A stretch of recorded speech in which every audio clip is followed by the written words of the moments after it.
I meant it then, and I still do. But over the years, something shifted. Not my faith, no, I still believed.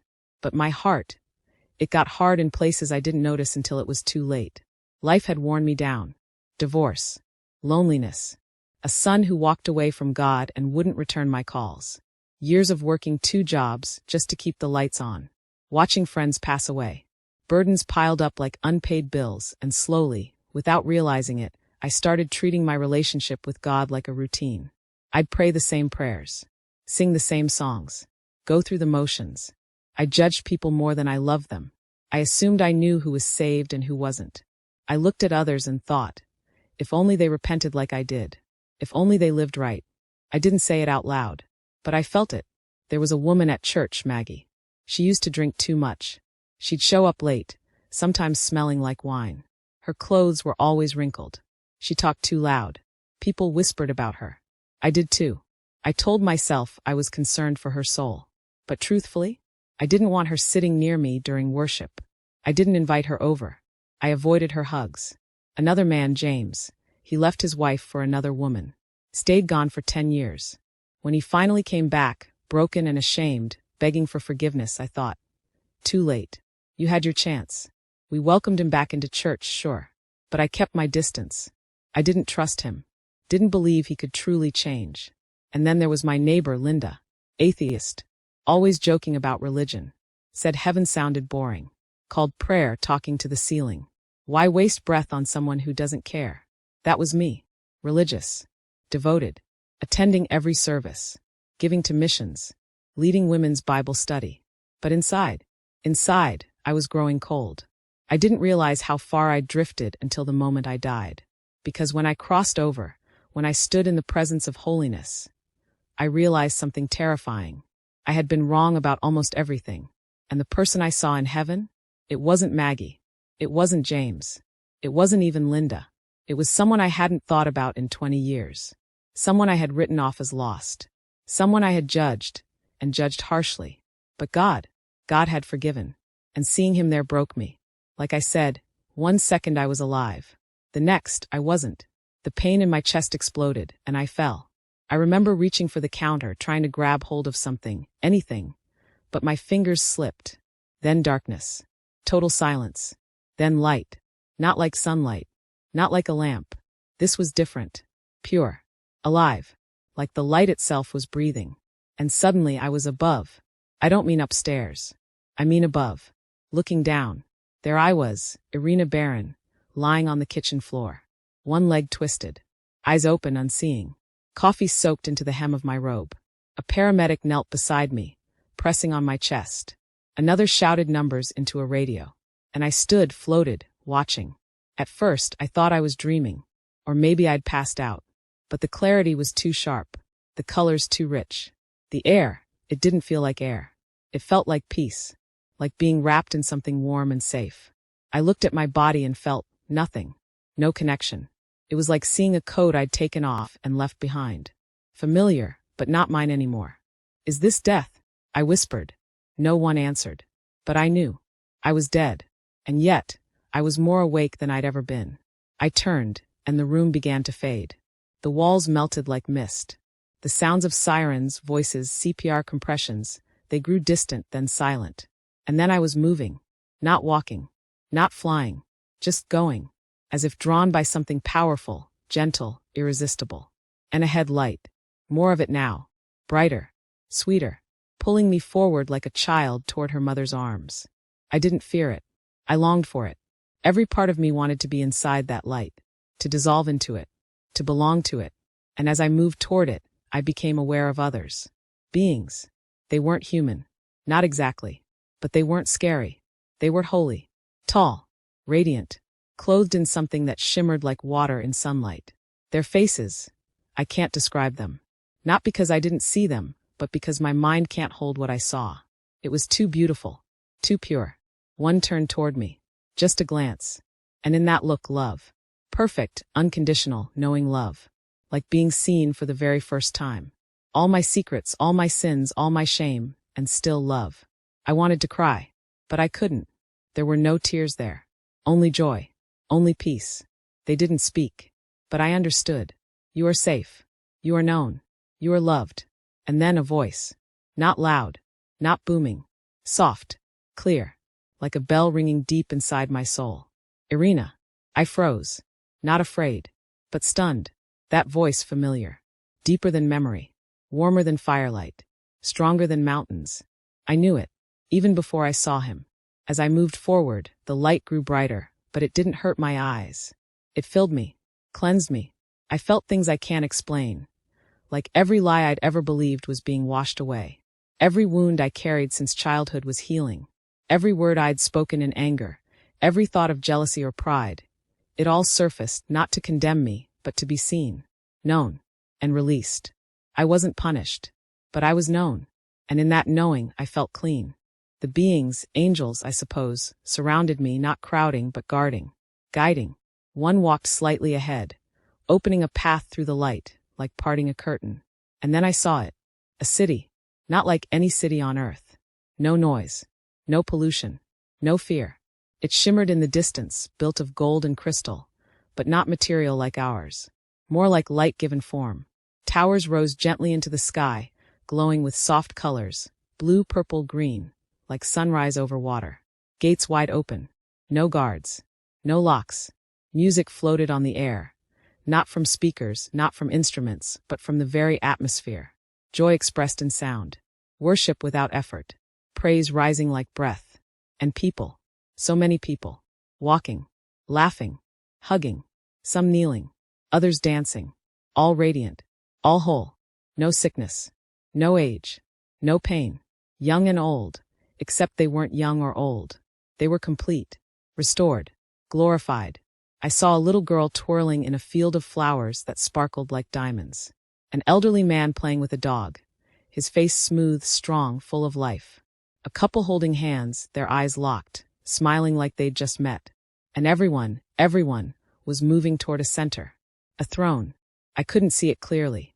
The light was too intense. But I felt its presence. Like gravity. Like love made solid. This was heaven. Not a dream. Not a myth. Real. More real than the coffee cup I dropped that morning. More real than my own heartbeat. And I was going there. I was going home. But then something changed. The pulse slowed. The angels around me paused. One turned, sorrow in his eyes. You cannot stay, he said, though he didn't speak with words. I felt it in my spirit. No, I cried. Please. I don't want to go back. But the answer was firm, gentle. Your work is not finished. I fought it. I begged. I've lived my life. I've served. Let me stay. But the truth came like a wave. You have not loved enough. Those words hit me like a physical blow. Not, you haven't preached enough. Not, you haven't attended enough services. You have not loved enough. All my religious works, the prayers, the fasting, the Bible studies, suddenly felt small. Hollow. Because love, real love, I had held it back. From Maggie. From James. From Linda. From my son. From strangers. From enemies. I had measured people. Sorted them. Decided who deserved grace. But grace isn't earned. It's given. And I had forgotten that. As the realization crushed me, the light began to dim. The city faded. And then he appeared. He didn't walk. He was. Light poured from him, but it wasn't blinding. It was welcoming. Like sunlight through stained glass, colorful, warm, holy.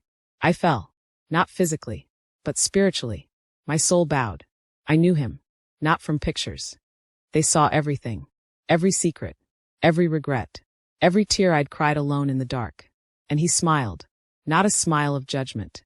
A smile of welcome. Of homecoming. I wanted to speak. To say, Lord, I've served you. I've followed you. But the words died in my spirit. Because he already knew. And what he showed me next. It shattered me. He turned, and with a gesture, so simple, so powerful, he opened a vision. Before me stood a crowd of people, gathered near the edge of a garden. They were laughing. Singing. One played a harp, though the music seemed to come from his heart, not the instrument. And among them, I gasped. It couldn't be. Trevor. My brother. Dead at 27. Drug overdose. I hadn't thought about him in years. And now, here he was. Whole. Alive. Radiant. Laughing, his arm around a woman I didn't recognize. Beautiful, glowing, dressed in white. I stared. Trevor? Trevor? The brother who mocked my faith? Who called me Saint Irina and rolled his eyes when I prayed? Who spent his last years chasing highs, hurting people, rejecting God? Him. Here. In heaven. No, I whispered. It can't be. But it was. I watched as he leaned down and kissed the cheek of an older man. Our father, who had died when I was 30. Dad had never forgiven Trevor. Never spoke his name after the funeral. Said he'd chosen hell. But here they were hugging, crying, reunited. And Trevor, his face. So peaceful. So free. No guilt. No shame. No addiction. Just joy. Repented publicly, changed visibly. They couldn't be saved. But God hears whispers in the dark. He sees the tear in the corner of an eye. He knows the heart that breaks at the last second. And his arms, they're open always. Not because we earn it, because he is love. And Trevor, broken, messy, rebellious, had called out. And God had run to him. Like the father to the prodigal son. Only faster. Only greater. I fell to my knees, spiritually, and wept. Not in sadness. In shame. Because I had judged my own brother unworthy. I had mourned him as lost. I had refused to forgive him for dying the way he did. And all this time he'd been here. Free. Whole. Loved. And you thought you knew who belonged here, he said gently. But only I know the heart. Then he added, and you have withheld love from those who needed it most. I remembered Maggie, crying in the church bathroom after another failed attempt to stay sober. I had walked past her door and pretended not to hear. I remembered James, standing alone after service, looking for someone to talk to. I had turned away, afraid of being associated with his past. I remembered Linda asking me once, Irina, does God really hate people like me? And I had said, God loves everyone. But my tone said, but I'm not sure about you. I had been a wall, not a bridge. A judge, not a savior.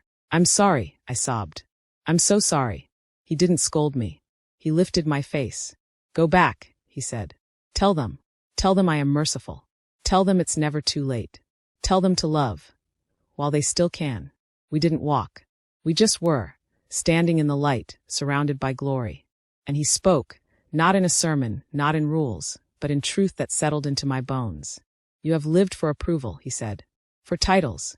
For being seen as righteous. But I desire mercy. I desire a heart that bends, not one that stands tall in judgment. I thought of all the times I had corrected people in Bible study.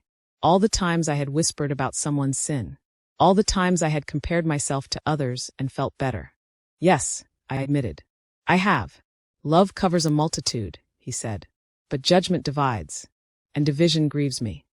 Then he showed me something else. A timeline. Not of dates, but of moments. My son, sitting alone in his apartment, scrolling through old photos of us when he was a boy. Thinking, Mom never approved of me. Me, turning down an invitation to visit Linda in the hospital because she brought it on herself. Me, refusing to forgive my ex-husband, letting bitterness grow like weeds in my heart. Each scene pierced me. And then, he showed me what could happen. My son, hearing from a co-worker about a woman who forgave her husband after adultery. That story leads him to Google, can God forgive me? He finds a video, watches it, breaks down, calls me. Linda, lying in her hospital bed, weak, scared. And me, walking in with soup and a hug. Sitting with her, holding her hand, telling her, God's not mad at you. He's waiting for you. James, starting a recovery group at church. Me, being the first to sign up to help. Maggie getting baptized. Me, standing beside her in the water. So much, he whispered, could be done, if you would only love. Tears flooded my spirit. I want to, I said. I do love, but I've been so blind. Then see now, he said. And go. But I don't want to leave, I pleaded. It's so beautiful here. So peaceful. I've never felt this whole. He smiled. This is your home. But not yet. Your pain has purpose. Your story has power. Many will come to me because of what you will say. Then he looked into me, deep, searching. Will you go? Will you love? Will you forgive? I didn't hesitate. Yes, I said. Yes, Lord. Anything. Everything. He nodded. And then he sent me back. Before I left, he gave me a glimpse, just a moment, of more. A river flowing through the city, clear as crystal, sparkling with light. Trees on either side, bearing fruit every month. leaves that healed. People gathering by the riverbank, reading from books that glowed with golden letters. Laughter. Children running barefoot on grass that sang beneath their feet. A great hall where thousands stood, singing in perfect harmony. Not rehearsed. Not led. Just worship, rising like incense. And the throne. Even veiled in light, I felt its presence. Authority. Holiness. Love so deep it could drown a universe. Creatures, like fire and wings, circled it declaring, "Holy, holy, holy." Not with mouths, but with being. And around it, elders, saints, martyrs, prophets, all unified, all joyful, all focused on him. No jealousy. No competition. No pride. Only adoration. Only peace. I saw people I recognized. Missionaries I'd read about, pastors who'd died young, children who'd passed before they could speak. And I saw people I didn't know, faces marked by suffering, by poverty, by abuse, now radiant, crowned, honored. One woman, her body scarred, her eyes once dull, now shining like stars. She looked at me and smiled. I suffered much, she seemed to say. But it was worth it. And I knew, this place wasn't earned. It was given. And it was waiting. For you. For me. For anyone who calls on his name. Even at the last breath. Even in the dark. Even now. The peace pulled away. And suddenly I was falling. Back into darkness. Back into pain. I felt pressure on my chest. Voices shouting. Got a pulse. Irina. Can you hear me? Light, harsh, artificial, stabbed my eyes. I gasped. Air burned my lungs. My heart pounded like a drum. I was back.